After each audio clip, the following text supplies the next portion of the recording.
Hello people, it's the Gobby Hoe here.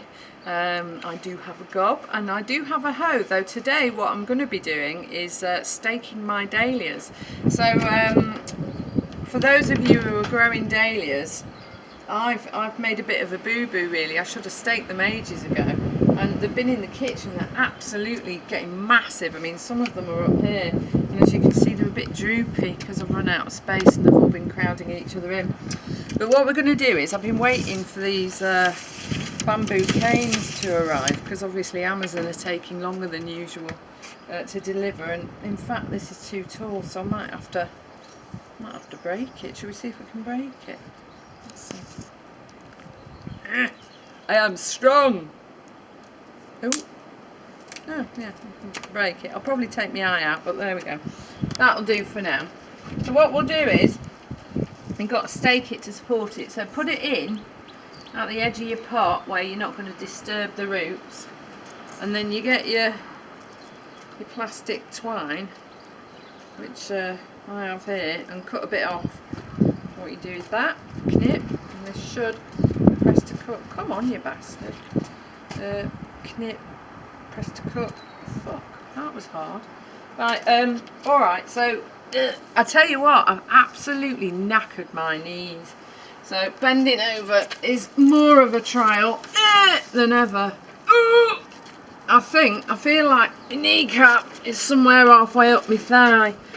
So what you do is, oh shit in the brick. It's supposed to be 8. Oh fuck. Oh shit, I've just broken something. It's supposed to be 18 bloody degrees today, and there's Matt Hancock, the Mr. What's-his-face, Health Minister. Oh shit, I've broken a leaf. What a twat. Oh fuck. See, the Gobby Hoe is just a dick. Right, that poor fucker. Right, so don't do what I just did. You pull these up, and you just tie these to the pole. Right, do it like that. Okay, so that's one lot. Let's put a bit more on. Yeah, there's Matt Hancock going on about, oh, you mustn't go out and blah blah blah blah because we're expecting nice weather this weekend. I'm like, you haven't been to fucking Manchester, mate.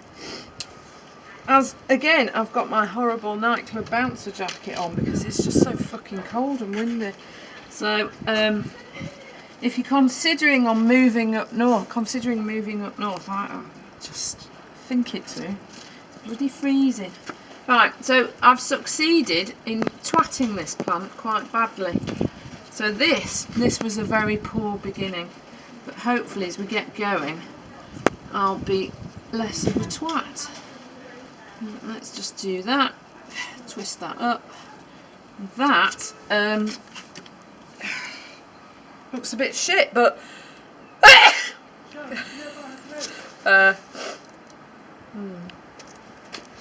let's do this poor bugger.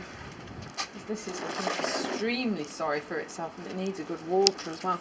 So again, you stick it in the side there, where you're not going to harm the roots, and you get a load of this plastic shit.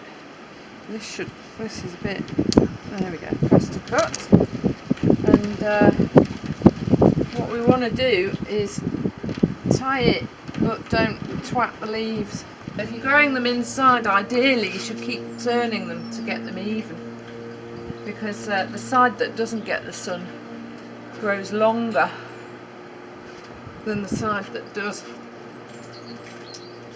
because it's trying to grow towards the sunlight. Right, that's not bad, that is. I'm quite happy with that. I'm going to put it around the side for a minute so that it's out of the wind. You can, camera person, have a look at all my nice tulips and stuff that's coming up down there. Go and have a look. Go on.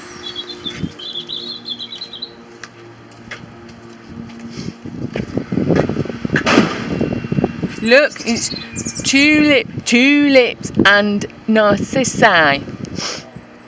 Oh shit, one of my tulips is... What the fuck has gone on there?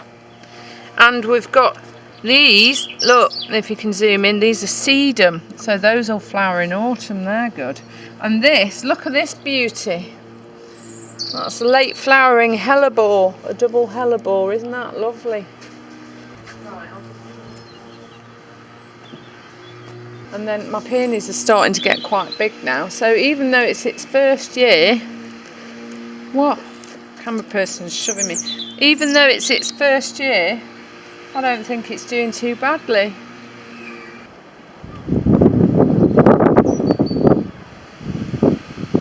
I was feeling a little premenstrual earlier and I wanted to punch a fruit fly and I felt like twatting a bee because my dahlias went all wobbly in the wind. Anyway, they're all right now, they're back in the kitchen and I only ruined one of them. So I thought I'd take myself off for a nap until I felt better and could behave myself. And now I'm back out here to plant some seeds in some strawberry punnets that I prepared earlier with some compost. See, and I've got some, I've got quite a lot of shit has blown into them. I'm going to plant some vegetables, so I'm going to start off with some peppers, which we eat a lot of in my house. So if you're looking at my bench and you're thinking, hey Barry, look at her bench, that's an absolute fucking disgrace. She thinks she's really good at gardening, but ooh, look at that bench, have you seen it? That's not seen a bit sandpaper or any teak oil for many years. Well, you'd be very right, Sandra and Barry, because I've moved house a lot and I haven't got round to sanding or treating any of my wooden garden furniture, but that will happen. Now, if you can read instructions, then you can plant seeds. These are pepper seeds, and I have read the instructions. I've grown flowers from seed before, many times, but it basically says, sow 1/4 inch deep thinly in a tray of compost, water well and place in a warm position. So even if you've only got a windowsill, you can sow these seeds.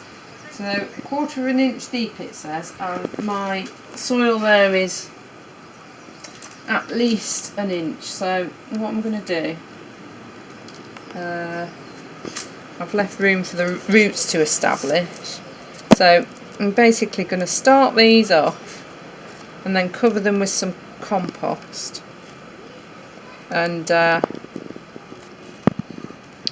then when the leaves start to appear, as soon as you've got a couple of leaves, then you transplant them. So I'm planting at the very start of April.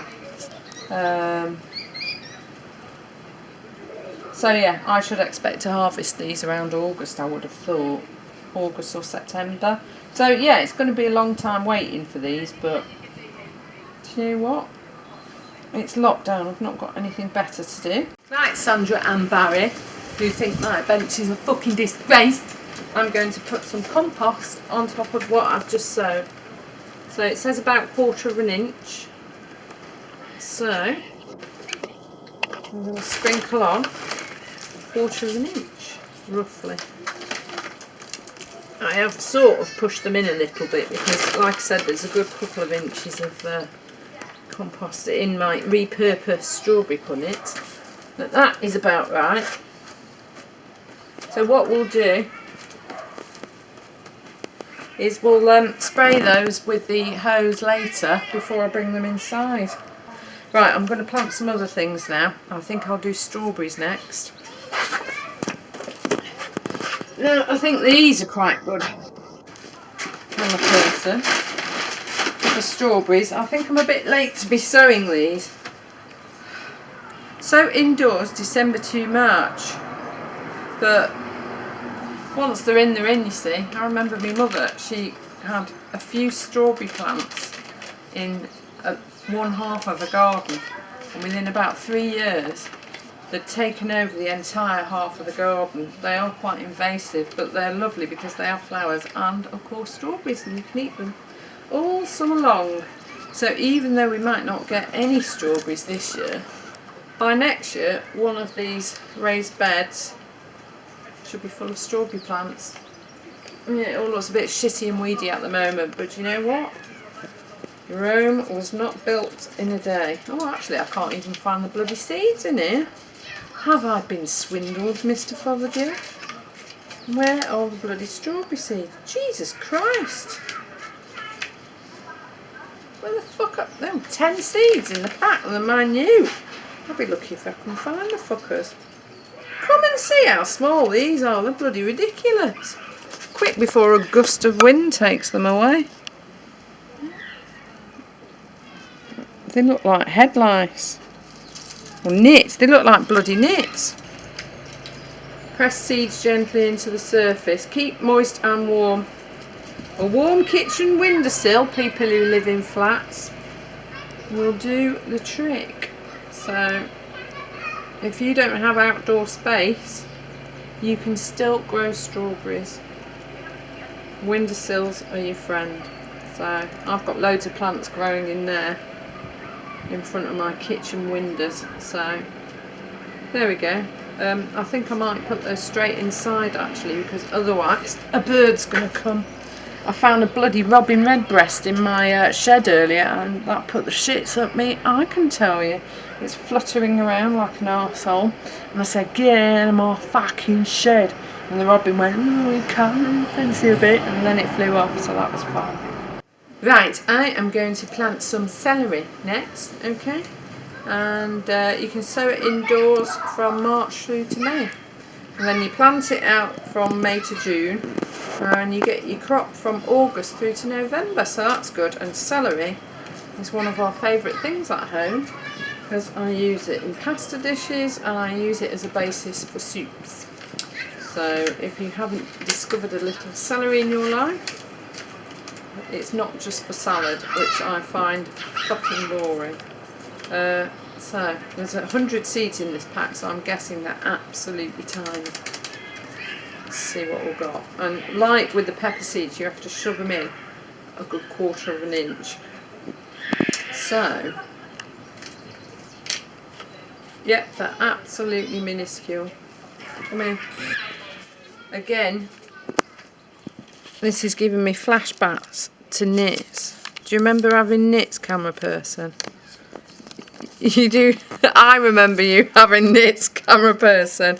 Fucking hell, it took so long to get rid of the nits. The nits were a nightmare. Camera person is extremely hairy. Camera person has got a lot of very fine, thick hair. And camera person caught nits off a friend whose parents wouldn't get rid of the nits. And everybody got fucking nits. Actually, no, Daddy didn't get nits, did he? Because Daddy's got no hair. But Mummy got nits. Or was that the first time we got nits? No, I got nits. God. I've been having an argument with camera person over who got nits and how often. Let's just say there were some nits, and I got some nits, and it was absolutely minging. And I've got a nitty gritty comb, which I can highly recommend. If you've got nits instead of celery seeds, don't plant your nits, because what you don't need is a crop of fucking head lice. So, alright, that's my celery that looks like nits but isn't nits. You can't put nits in lasagna or soup. Well, you could. I suppose it'd be a free source of animal protein, but I don't think it'd be very tasty. Maybe it tastes a bit like chicken. So just in brief, I think you get the picture of what it takes to grow seeds. Right, and I've still got some nice cauliflower, and everyone said, why the fuck have you got cauliflower? We don't like cauliflower. But these are just so lovely when they grow. You peel the leaves back and it's like little babies inside. My mother used to grow them. And cabbage, which the slugs fucking love. And nobody likes cabbage either, except with the roast dinner. And I've got onions, and I've got cucumber, and I've got carrots and lettuce and broccoli, but you can plant all those straight out. So when I get my shit together and I dig out my new veg patch, I'm going to plant those straight out. Alright? Right, so once you've got your seeds into your repurposed strawberry punnets, label them up, because it's important to remember what exactly you planted. Make sure they're all nicely watered, so that's really rather soggy now. And what you should do to aid germination is you don't need to fork out for fancy propagators. What you do is, this is why these punnets are so good, because they're quite high up. So you get your cling film, just normal cling film. Right, it would help, but bloody rip it off. Right, and cover your strawberry punnets, and that will keep the moisture in the compost and aid germination. Right, so there is a homemade propagator, and the beauty of this is that there's scope for your seeds to come up. Shut up, you noisy bastard. There's scope for your seeds to come up without hitting the roof of the cling film until actually they're big enough to take the cling film off and start moving them to their own little pots. So these are my peppers, and I'm going to do all my others, cover them with cling film. And when the in the smaller pots, when the seeds do start to germinate and get their first fledgling leaves, you can raise the sides of the cling film with whatever you can find, really. I mean, I've done it with teaspoons before, strangely enough. Just pop little tiny teaspoons up, or whatever you can find, little bits of bamboo twigs. I'm here. So there you go, homemade propagator, costs hardly any money. So that's it for now, for today. So we shall end with a little boob song. So, do your tits hang low, do they wobble to and fro? Can you tie them in a knot? Can you tie them in a bow? Or do you toss them over your shoulder like a regimental soldier? Do your tits hang low? Goodbye.